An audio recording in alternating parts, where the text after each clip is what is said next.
Good morning friends. Bank Nifty की बात कर लेते हैं। बैंक निफ्टी में ये जो डिक्लाइन है 4200 पॉइंट का डिक्लाइन, उसको हम वेव ए मान रहे थे। उसके बाद इस रेंज में एक करेक्टिव बाउंस एक्सपेक्ट कर रहे थे, जिसमें 50 टू 61% की रेंज में ऑलरेडी एक करेक्टिव बाउंस आ चुका है और ये वाला थर्ड लेग जो है इसका मिनिमम 100% लेवल जो है वो अचीव भी कर चुका है। अब ये जो थर्ड लेग है करेक्शन का, उसका रिट्रेसमेंट 38% निकाले तो उसके नीचे ब्रेक भी कर चुका है, राइट, जो कि ये फर्स्ट नेगेटिव साइन हम बोल सकते हैं। तो बैंक निफ्टी ऑलरेडी नेगेटिव हो चुका है अपने मिनिमम टारगेट, करेक्टिव के मिनिमम टारगेट को अचीव करके। तो अभी हमारा फोकस इस डिक्लाइन पे रहेगा। डिक्लाइन पे हमें क्या लग रहा है, राइट। तो उसको अगर हम स्मॉलर टाइम फ्रेम में देखें उस डिक्लाइन को, तो मैं 15 मिनट चार्ट में देख लेता हूँ। 15 मिनट चार्ट में देखें और भी इसको देखने के लिए 5 मिनट कर देते हैं, राइट। अभी यहाँ पे देखिए, ये जो डिक्लाइन है, शार्प डिक्लाइन, ये हमें इम्पल्सिव लग रहा है। फिर ये जो है ये बहुत ही शार्प मूव है तो थ्री वेव मूव, लेकिन बहुत शार्प है। तो इसको अगर हम ए और वन और इसको बी और टू बोल सकते हैं, राइट। इसको बोल सकते हैं शार्प है लेकिन थ्री वेव है। तो अगर ये बी और टू है तो सी और थ्री इस तरीके से साइडवेज टाइप का नहीं हो सकता। इसका मतलब कि ये भी एक करेक्टिव डिक्लाइन है, राइट। तो इसका मतलब क्या हुआ कि ये ए और वन है लेकिन ये बी और टू नहीं है, ये बी और टू का सिर्फ और सिर्फ ए है, राइट। तो ये बी हो सकता है। अब ध्यान से समझिए, अगर ये ए है ये बी है तो ये सी जो है वो इसका 100 टू 123% जाना चाहिए, जो कि नहीं हुआ है, राइट। तो इसका मतलब क्या हुआ, ये ए और वन तो ठीक है, अब बी और टू जो है या तो यहाँ पे कंप्लीट हुआ है या अभी भी चल रहा है। हो सकता है कि ये ए है और बी यहाँ पे नहीं, अभी भी चल रहा है, राइट। अगर ऐसा है तो बी कंप्लीट होके फिर सी आएगा, यहाँ पे बी और टू कंप्लीट होगा और फिर ये डिक्लाइन कंटिन्यू करेगा। कल भी हम लाइव मार्केट में ये ए ये बी कंसिडर करके यहाँ पे एक प्रोजेक्शन रेंज मैंने निकाली थी कि ये रेजिस्टेंस रेंज हो सकती है। निफ्टी में भी हमने निकाली थी और उस रेंज में से डिक्लाइन ये हो सकता है, लेकिन उस रेंज तक ये आया ही नहीं। अभी देखिए, मान लीजिए आज यहाँ पे फ्लैट टू नेगेटिव ओपन होकर डिक्लाइन कंटिन्यू करता है, तो ऐसा हो सकता है कि ये ए और वन और ये ए बी सी यहाँ पे बी और टू कंप्लीट हो चुका है। लेकिन ऐसा मान के, क्योंकि ये मिनिमम प्रोजेक्शन अचीव नहीं किया है, तो अगर यहाँ से ही डिक्लाइन कंटिन्यू करता है तो हम ये चलती ट्रेन में नहीं चढ़ सकते, राइट। ये मान लीजिए कि ये डिक्लाइन करता है और हमने यहाँ पे पुट ले लिया, राइट, और एकदम से अगर ऐसा हुआ कि ये ए है यहाँ पे बी हुआ तो ये एकदम से रिवर्सल देगा, समझ रहे हैं आप। तो ए और वन और बी और टू यहाँ पे कंप्लीट होगा, फिर ये कंटिन्यू करेगा। मतलब कि अगर प्रेजेंट लेवल से डिक्लाइन करता है तो हमें उसको छोड़ना पड़ेगा, वेट करना पड़ेगा।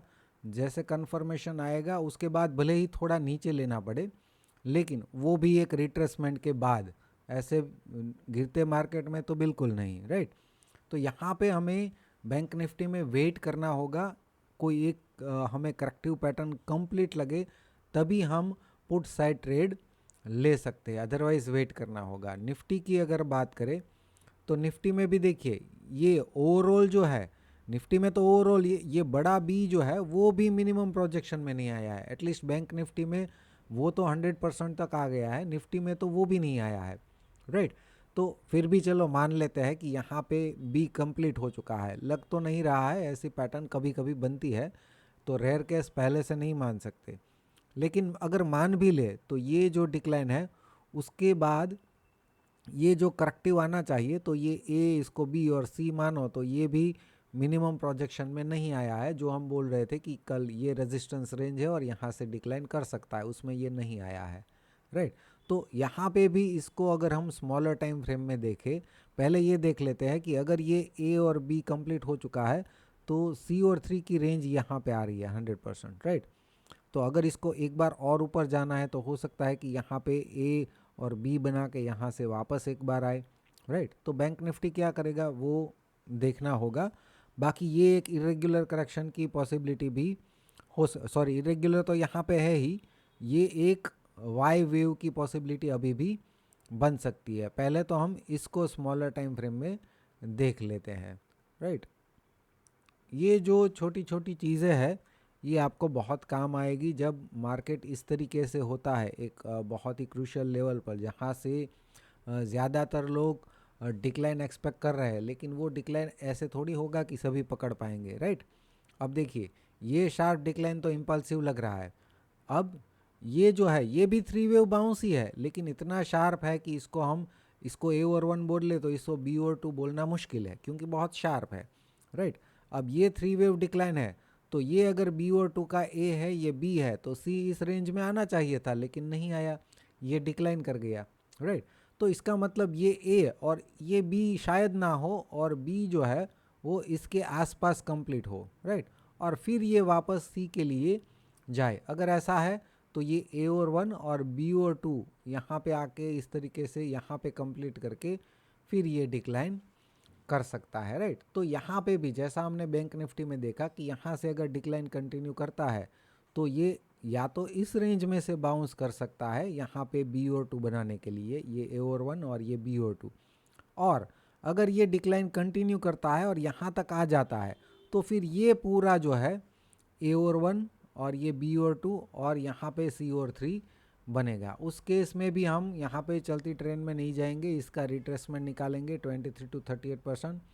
38% को ब्रेक करता है तो ये फिर से एक करेक्शन ऊपर की तरफ जा सकता है। अगर ये डिक्लाइन करता रहता है तो फिर वहाँ पे हमें रिट्रेसमेंट रेंज में एक करेक्टिव बाउंस का वेट करना होगा, तभी वहाँ पे हम शॉर्ट का प्लान कर सकेंगे, राइट। तो जो भी हमने समझा निफ्टी और बैंक निफ्टी में, उससे हमें ये तो समझ में आ गया है कि कोई भी जल्दबाजी नहीं करनी है, मार्केट को पहले डिसाइड करने दीजिए कि उसको क्या करना है। करेक्टिव पैटर्न ऊपर अभी भी कंप्लीट करने जाना है या यहीं से डिक्लाइन कर देना है, राइट। जो भी करना है हम एक स्पॉट ढूंढ लेंगे जहाँ पे ट्रेड कर पाए, राइट। तो जल्दबाजी बिल्कुल मत करना। जो भी सिनारियो मैंने समझाया है उसको इलियट वेव के पर्सपेक्टिव से समझने की कोशिश करना कि कैसे मैं ये सब आइडेंटिफाई कर रहा हूँ, कैसे जो आपने जो 3 घंटे 17 मिनट के वीडियोस में जो सीखा है उसको मैं प्रैक्टिकली कैसे इम्प्लीमेंट करने की कोशिश कर रहा हूँ, उस पॉइंट को समझने की कोशिश करना। Thank you.